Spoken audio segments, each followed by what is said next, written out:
Chicken Sunday by Patricia Polacco.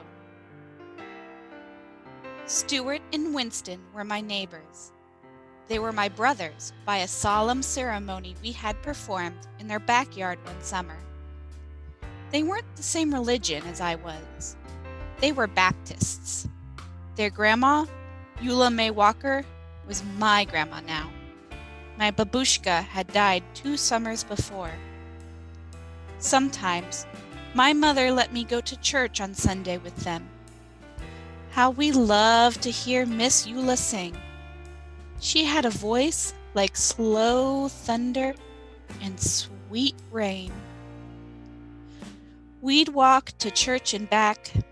She'd take my hand as we crossed College Avenue. "Even though we've been churching up like decent folks ought to," she'd say, "I don't want you to step in front of one of those 2 fast cars. You'll be as flat as a hen's tongue." She squeezed my hand. When we passed Mr. Kadinsky's hat shop, Miss Eula would always stop and look in the window at the wonderful hats. Then she'd sigh, and we'd walk on. We called those Sundays Chicken Sundays because Miss Eula almost always fried chicken for dinner.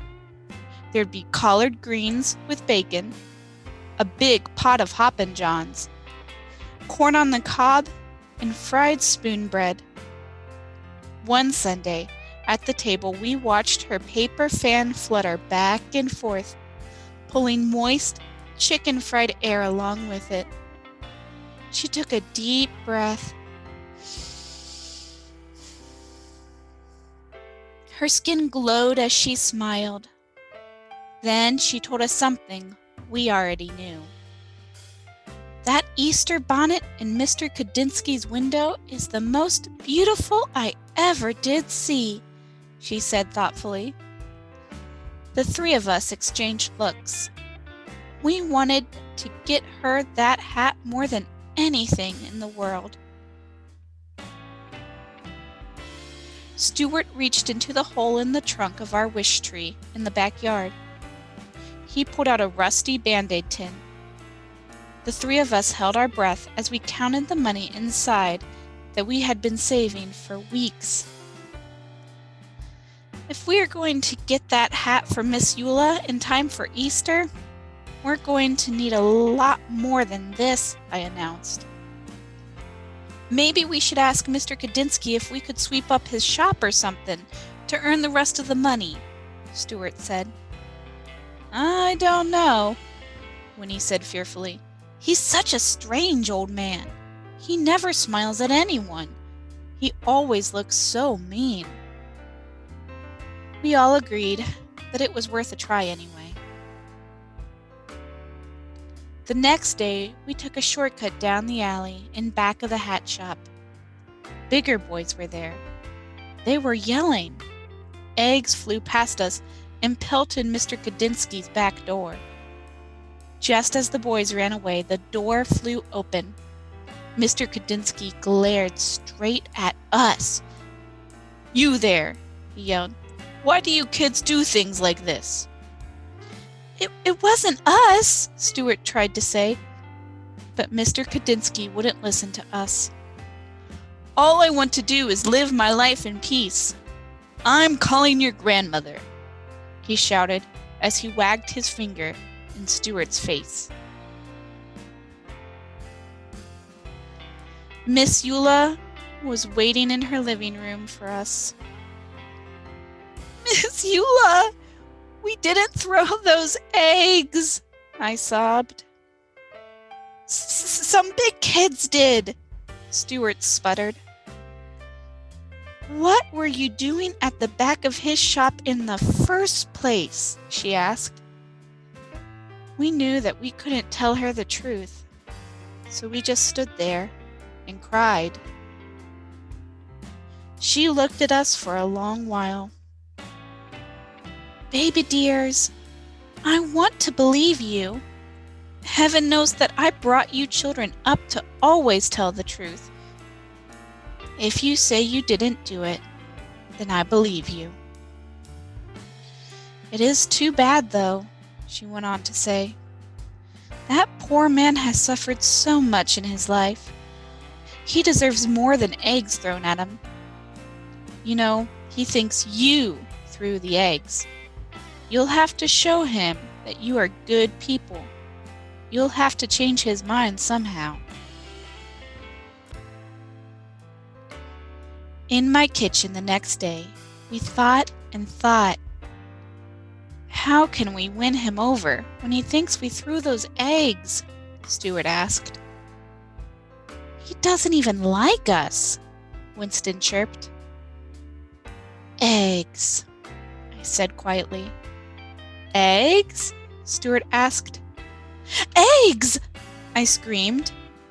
I went to the kitchen drawer and took out a lump of beeswax, a candle, a small funnel with a wooden handle, and some packets of yellow, red, and black dye. Mom helped me show the boys how to decorate eggs the way my bubby had taught us, the way they do it in the old country.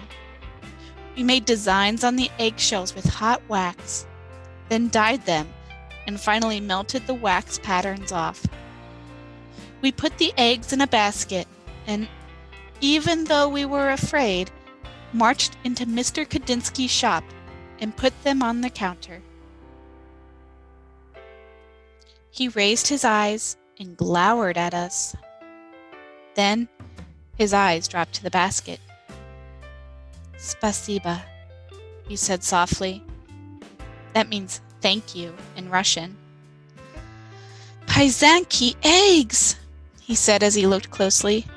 I haven't seen these since I left my homeland. We didn't throw those eggs at your door, Mr. Kadinsky, we told him. He looked at us for a minute. Well, then you have great courage to be here. Chutzpah! You have chutzpah! Then his eyes glistened and his mouth curled into a warm smile. Come, have some tea with me. We spent the whole afternoon talking together, having poppy seed cake and strong tea. He told us about his life. We told him about ours. When we finally got the courage to ask about doing odd jobs to earn some extra money, he apologized and told us that there was no work. We didn't tell him what we wanted the money for. It didn't seem the right thing to do. Our hearts sank. I tell you this, he said thoughtfully. These eggs are as beautiful as my hats. Stuart, Winnie, and I looked at each other. It is almost Easter, he went on to say. I'm sure the people would love these eggs. Set up a table and sell them right there in my shop. For the next few days, we worked very hard. We made almost a dozen Paisanki eggs. When people came in, they picked them up and said things like, beautiful, splendid, intricate, glorious. We sold them all in one single day. That afternoon, when all the eggs were gone, we counted our money. We had more than enough for the hat. Just as we were about to tell Mr. Kadinsky that we wanted to buy the hat, he came out from the back room holding a beautiful hat box. Gift wrapped. Keep your money, children, he said softly. I have seen Miss Eula admire this. It is for her, isn't it? Tell her that I know you are very good children. Such good children. When Easter arrived, we thought our hearts would burst when we watched Miss Eula open the hat box. She held us close as big tears rolled down her cheeks. Our hearts sang along with the choir that Sunday. She looked so beautiful in that hat. When it was time for her solo, we knew that she was singing just for us. Her voice was like slow thunder and sweet rain. Later that day, as Miss Eula sat at the head of the table, she said, "Oh, baby dears, I can die happy now. And after I'm dead on chicken Sundays, I want you to boil up some chicken, bones, gravy, and all, and pour it over my grave. So late at night, when I'm hungry, I can reach out and have me some." Then she rolled her head back and laughed from a deep, holy place inside. Winston, Stuart, and I are all grown up now. Our old neighborhood has changed some, yet it's still familiar too. The freeway rumbles over the spot where Mr. Kudinski's shop once stood. I think of him often, and his glorious hats. We lost Miss Eula some time back, but every year we take some chicken soup up to Mountain View Cemetery and do just as she asked. Sometimes, when we are especially quiet inside, we can hear singing, a voice that sounds like slow thunder and sweet rain. Every holiday has traditions. At First Church, we hand out potted flowers every Easter Sunday. This year, because of the pandemic, we handed those flowers out yesterday. That tradition has carried on for more than 100 years, thanks in large part to church women, like Miss Eula in our story today. I wonder, what is your favorite Easter tradition?